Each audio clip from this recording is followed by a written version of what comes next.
कौन थे वाल्मीकि जी? किसके अवतार थे वे? क्या वे सच में एक चोर, एक डाकू थे? कितनी शक्ति थी उनमें? क्या कभी कोई युद्ध में उन्हें पराजित कर पाया? कौन से अस्त्र शस्त्र थे उनके पास?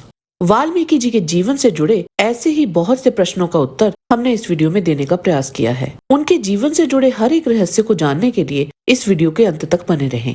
स्कंद पुराण के अवंत्य खंड में वाल्मीकेश्वर लिंग की महानता की कथा है। इसके अनुसार एक समय व्यास जी ने सनत कुमार जी से पूछा, भगवान वाल्मीकेश्वर कौन है और वे यहाँ किस प्रकार प्रकट हुए हैं? संत कुमार जी ने कहा, विप्रवर, प्राचीन काल में सुमति नामक एक भृगुवंशी ब्राह्मण थे। उनकी पत्नी कौशिकी वंश की कन्या थी। सुमति से एक पुत्र हुआ जिसका नाम अग्नि शर्मा रखा गया। वह पिता के बार बार कहने पर भी वेदाभ्यास में मन नहीं लगाता था। अग्नि शर्मा का लुटेरों के साथ साथ हो गया, अतः जो भी उस मार्ग से आता उसे वह पापात्मा मारता और लूट लेता था। उसको अपने ब्राह्मण तत्व की स्मृति नहीं रही। वेद का अध्ययन जाता रहा। किसी समय तीर्थ यात्रा के प्रसंग से सप्तऋषि उस मार्ग पर आ निकले। अग्नि शर्मा ने उन्हें देखकर मारने की इच्छा से कहा, तुम्हारे पास जो कुछ भी है मुझे दे दो।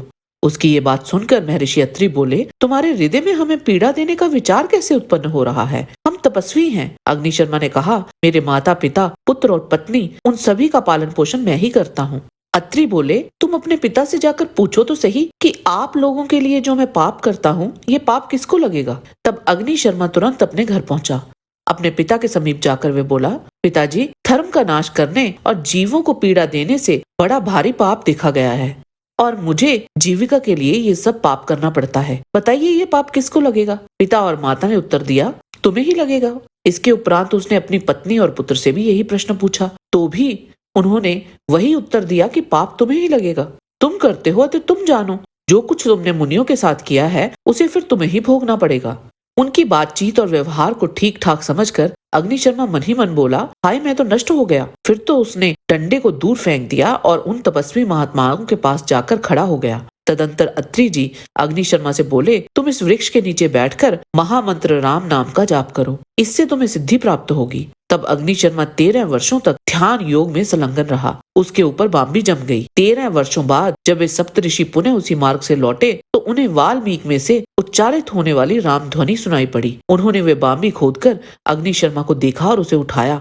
उठकर उसने सभी मुनियों को प्रणाम किया और कहा, आपके ही प्रसाद से आज मैंने शुभ ज्ञान प्राप्त किया है। मैं पाप पंख में डूब रहा था, आपने मुझ दीन का उद्धार कर दिया है। उसकी ये बात सुनकर सप्तऋषि बोले, वत्स, तुमने कितने ही वर्षों तक एक चित होकर इस बांबी अर्थात वाल्मीकि में बैठ रहे हो, अतः इस पृथ्वी पर तुम्हारा नाम वाल्मीकि होगा। तदंतर उन मुनियों के प्रस्थान करने के उपरांत वाल्मीकि जी ने कुस्थली में आकर महादेव जी की आराधना की और उनसे कवित्व शक्ति पाकर रामायण की रचना की, जो कथा साहित्य में सबसे प्रथम माना गया है। तभी से अवंती में वाल्मीकेश्वर शिव की ख्याति हुई।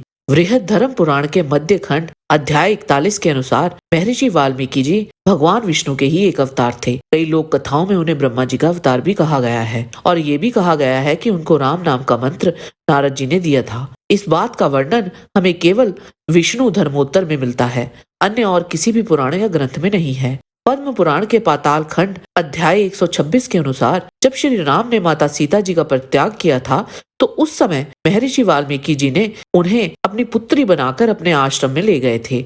समय आने पर वहीं उनके आश्रम में ही जानकी जी ने 2 पुत्रों को जन्म दिया। महर्षि वाल्मीकि जी ने उन बालकों के जात कर्म आदि संस्कार संपन्न किए। वाल्मीकि जी ने उन बालकों के संस्कार संबंधी सब कर्म कुशों और उनके लवों अर्थात टुकड़ों द्वारा ही किए थे, अतः उन्हीं के नाम पर उन दोनों का नाम क्रमशः कुश और लव रखा। वे दोनों वाल्मीकि जी के आश्रम में ही बड़े होने लगे। महर्षि वाल्मीकि जी ने उपनयन के पश्चात उन्हें संपूर्ण वेदों का अध्ययन कराया, फिर उन्हें रहस्यों सहित धनुर्वेद का अध्ययन भी कराया। वाल्मीकि जी ने लव और कुश को स्वर्ण भूषित धनुष प्रदान किए जो अभेद्य और श्रेष्ठ थे। धनुष के साथ ही बाणों से भरे हुए 2 अक्षय तरकश, 2 खड़ग, अभेद्य ढालें उन्होंने उन दोनों कुमारों को अर्पण की थी। वाल्मीकि जी ने लव और कुश को हर प्रकार के अस्त्र शस्त्र की विद्या का ज्ञान दिया था। तभी तो जब प्रभु श्री राम के अश्वमेघ यज्ञ का घोड़ा वाल्मीकि जी के आश्रम में पहुंचा था तब लव ने उस घोड़े को बांध लिया था, जिस कारण वहां युद्ध छिड़ गया था, जिसमें शत्रुघ्न, सुग्रीव और हनुमान जी भी आए थे। लव कुश ने शत्रुघ्न और उनकी सेना को पराजित कर दिया था। बृहद धर्म पुराण अध्याय 27 के अनुसार जब वाल्मीकि जी रामायण रचना करने से विरत हो गए थे तब ब्रह्मा जी ने वाल्मीकि जी से कहा, हे महर्षि, आपने रचना किया है, अतः अब आपको कोई कर्तव्य बाकी नहीं है। आपने धर्म रूप अक्षय कीर्ति अर्जित कर लिया है। तथापि देवी सरस्वती आपके मुख रूप प्रफुल्ल कमल में क्रीड़ा करने की अभिलाषणी है। मैंने देवी सरस्वती का उद्यम समझकर आपके लिए महाभारत नामक सनातन महापवित्र पुरातन इतिहास निश्चित कर रखा है। आप उसे श्लोकबद्ध करें। तब वाल्मीकि जी कहते हैं, हे प्रभु, आप सर्वज्ञ हैं। रामायण की रचना कर अब मैं क्षोभ मोह रहित तथा संसार शून्य हो गया हूँ। यदि सरस्वती जी स्वतः किसी के मुख कमल में विराजित होना चाहती हैं, तब उस हेतु द्वापर में वेद व्यास का जन्म होगा। वे महाभारत की रचना करेंगे। तदंतर महर्षि पराशर द्वारा विष्णु पुराण की रचना होगी। अन्य सभी महापुराण अकेले व्यास जी ही लिखेंगे तथा अन्य ऋषियों की सहायता से उप पुराण समूह की रचना भी करेंगे। उनका जन्म भगवान विष्णु के अंश से होगा। वे वेदों का विभाग भी करेंगे।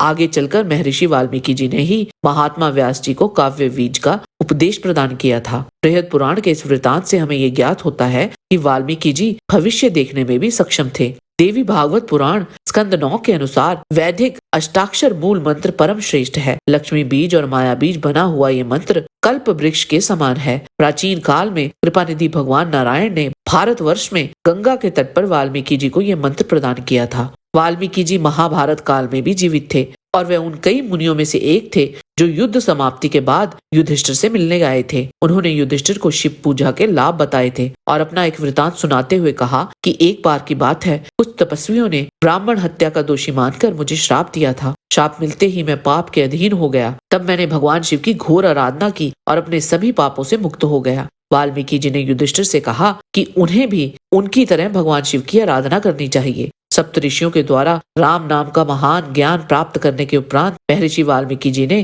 तमस नदी के किनारे अपना आश्रम बनाया था और वहीं अपने शिष्यों के साथ निवास करने लगे। उन्होंने कभी कोई युद्ध लड़ा हो इसका वर्णन किसी भी ग्रंथ में नहीं मिलता, परंतु इसका अर्थ ये नहीं है कि उन्हें अस्त्र शस्त्र या युद्ध कला का कोई ज्ञान नहीं था। उन्होंने ही लव कुश सहित अपने और भी अन्य कई शिष्यों को वेदों सहित अस्त्र शस्त्र की विद्या में निपुण बनाया था। त्रिकालदर्शी तो वो थे ही। वाल्मीकि रामायण के बालकांड सर्ग 2 में एक बार वाल्मीकि जी क्रौंच पक्षी के एक जोड़े को निहार रहे थे। वह जोड़ा प्रेमालाप में लीन था। तभी उन्होंने देखा कि बहेलिये ने प्रेम मगन क्रौंच सारस के पक्षी के जोड़े में से नर पक्षी का वध कर दिया। इस पर मादा पक्षी विलाप करने लगी। उसके विलाप को सुनकर वाल्मीकि जी की करुणा जाग उठी और द्रवित अवस्था में ही उनके मुख से स्वतः ही एक श्लोक फूट पड़ा, जिसका अर्थ था, हे दुष्ट, तुमने प्रेम में मगन क्रौंच पक्षी को मारा है। जा, तुझे कभी भी प्रतिष्ठा की प्राप्ति नहीं हो पाएगी और तुझे भी वियोग ही झेलना पड़ेगा। उसके बाद उन्होंने प्रसिद्ध महाकाव्य रामायण की रचना की और आदि कवि वाल्मीकि के नाम से अमर हो गए। अपने महाकाव्य रामायण में उन्होंने अनेक घटनाओं के समय सूर्य, चंद्र तथा अन्य नक्षत्र की स्थितियों का वर्णन किया है। इससे ज्ञात होता है कि वे ज्योतिष विद्या एवं खगोल विद्या के भी प्रकांड ज्ञानी थे। उन्हें ब्रह्मा जी से ये वरदान प्राप्त था कि जब तक उनकी रची हुई रामायण कथा का प्रचार रहेगा, तब तक तुम भी मेरे बनाए हुए लोकों में, जब तक शरीर रहेगा तब तक पृथ्वी और तदंतर ऊपर के लोकों में स्थिर रहोगे। जय श्री राम। आज के वीडियो में बस इतना ही। आशा करते हैं कि आपको हमारा ये वीडियो पसंद आया होगा। कृपया इसे लाइक और शेयर अवश्य करें। किसी भी प्रकार की त्रुटि के लिए आप सबसे क्षमा याचना करते हुए आपसे निवेदन है कि प्रेम पूर्वक परमपिता परमात्मा को मन में धारण करें और बोलें, वैदिक सनातन धर्म की सदा ही जय।